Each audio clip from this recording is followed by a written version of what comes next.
বন্ধুরা, দেখতে পাচ্ছেন এটি একটি ডুমুর ফলের গাছ বা মিশরীয় আঞ্জিরের গাছ। এই গাছটির আজকে আমি পরিচর্যা করব সম্পূর্ণরূপে এবং সঠিকভাবে। সম্পূর্ণ ভিডিওটির সাথে থেকে দেখে নিন, তাহলে বুঝতে পারবেন।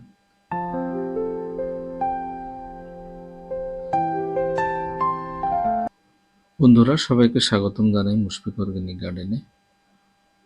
দেখতে পাচ্ছেন আমার এই আঞ্জির, মিশরীয় আঞ্জির বা ডুমুর ফলের গাছটি একটি ডুমুর ফল ধরে আছে এবং একটি পাতা আছে, বাকি সব পাতা ঝরে পড়ে গিয়েছে।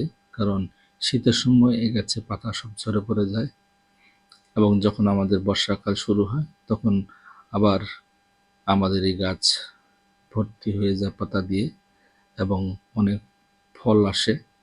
প্রত্যেকটা পাতার গিটে গিটে ফল ধরে, প্রচুর ফল ধরে এই গাছে। তো আজকে আমি এই গাছটির সার প্রয়োগে সঠিকভাবে পরিচর্যা করব। তো প্রথমে আমি এই গাছের গোড়াটি খুচড়ে রেখেছি। আপনারাও আপনাদের গাছ যদি টবে হোক বা মাটিতে হোক খুচড়ে নেবেন, কারণ গাছের গোড়া যদি না খুচরাই সার প্রয়োগ করা যাবে না। তো সেই জন্য আমাদেরকে গাছের গোড়ার মাটিগুলো অবশ্যই খুচড়ে নিতে হবে। তো এই মিষ্টি ডুমুর এবং এই আঞ্জিরটি খুবই মিষ্টি ফল একটা, এবং এর খুব গুণ আছে, যেমন অ্যান্টিঅক্সিডেন্টের মাত্রা এই ফলে খুব বেশি থাকে। তো আমি প্রথমে নিয়ে নিচ্ছি আমি সিটি কম্পোস্ট সার, প্রায় 2 কিলোর মতো সিটি কম্পোস্ট এই গাছের গোড়ায় দিয়ে দেব। দেখতে পাচ্ছেন, আপনাদের কাছে সিটি কম্পোস্ট না থাকলে যে কোনো একটি সার দিতে পারেন। ভার্মি কম্পোস্ট, কেঁচো সার বা গোবর সার দিতে পারেন তার পরিবর্তে। তো এভাবে, যেহেতু গাছটি খুব বড় হয়নি, সেই জন্য আমি এই গাছের গোড়ায় 2 কেজির মতো এই সিটি কম্পোস্ট সার দিয়ে দিচ্ছি। গাছটির বয়স আমার শুধুমাত্র 6 মাস হয়েছে,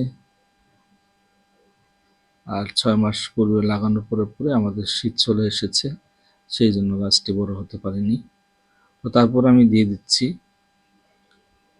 শিং চাচা। এটি নাইট্রোজেন সার, অর্গানিক। এখানে প্রচুর মাত্রায় নাইট্রোজেন থাকে। তো সেই জন্য গাছটি যেহেতু বড় হয়নি, সেই জন্য আমি নাইট্রোজেন দিয়ে দিচ্ছি, গাছটা যাতে করে আরো বড় হয়। তারপর আমি দিয়ে দিব এখন রক ফসফেট। এটি ফসফেট সার, অর্গানিক। এটি আমি আধা মুঠোর মতো দিয়ে দিচ্ছি। তো এইভাবে আপনারাও শিং চাচা, তারপর রক ফসফেট বা ফসফেট দিয়ে দিবেন। তারপর আমি এখন দিয়ে দিব আমার অর্গানিক পটাশ সার।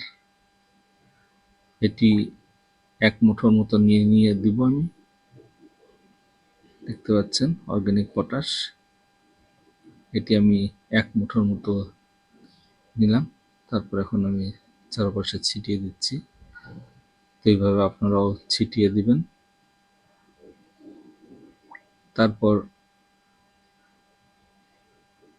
এভাবে ছিটানোর পর তারপর আমরা আরেকটি সার প্রয়োগ করব, সেটি হলো সি সিক্রেট বা সিউইড। দেখতে পাচ্ছেন এখানে যত প্রকার মাইক্রো উপাদানের দরকার একটি গাছের জন্য, সমস্ত প্রকার মাইক্রো উপাদান বা মাইক্রোনিউট্রিয়েন্টস এই সিউইডে থাকে। এটি গাছের জন্য খুব একটা উপকারী সার। তো এটি আমি আধা মুঠো দিয়ে দিচ্ছি গাছের গোড়ায়। এই সারটি ফুল ফল আসার সাহায্য করে। তো এভাবে আপনারাও দিয়ে দিবেন। তারপর আমি এখন আমার মাটিগুলো ভালোভাবে মিশিয়ে নিব সারের সাথে, যাতে করে আমার সারগুলো মাটির নিচে চলে যায়।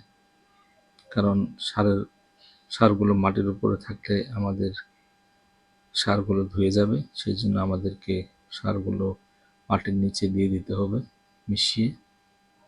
এইভাবে আপনারাও মিশিয়ে দিবেন। মিশিয়ে দিয়ে তারপর আপনারা জল প্রয়োগ করবেন। তো এইভাবে মিশিয়ে দেওয়ার পর আমরা জল প্রয়োগ করব পর্যাপ্ত পরিমাণে। আর এই ডুমুর ফল গাছে জলের সংখ্যা খুব কম দিতে হয় বা জল প্রয়োগ কম করতে হয়, বেশি জলের প্রয়োজন হয় না। সেই জন্য আমি জল প্রয়োগ করিনি, সেই জন্য মাটিগুলো দেখতে পাচ্ছেন অনেক শুষ্ক হয়ে আছে। তো এইভাবে জল নিয়ন্ত্রণ করে আপনারা জল প্রয়োগ করবেন, কারণ এই সমস্ত গাছগুলি সাধারণত মরুভূমি জাতীয় গাছ, সেই জন্য আমাদেরকে জল কম দিতে হয়। বন্ধুরা, আমার ভিডিওটি কেমন লাগলো কমেন্টসের মাধ্যমে জানাবেন। নতুন বন্ধুরা আপনারা আমার চ্যানেলটি অবশ্যই সাবস্ক্রাইব করে নেবেন।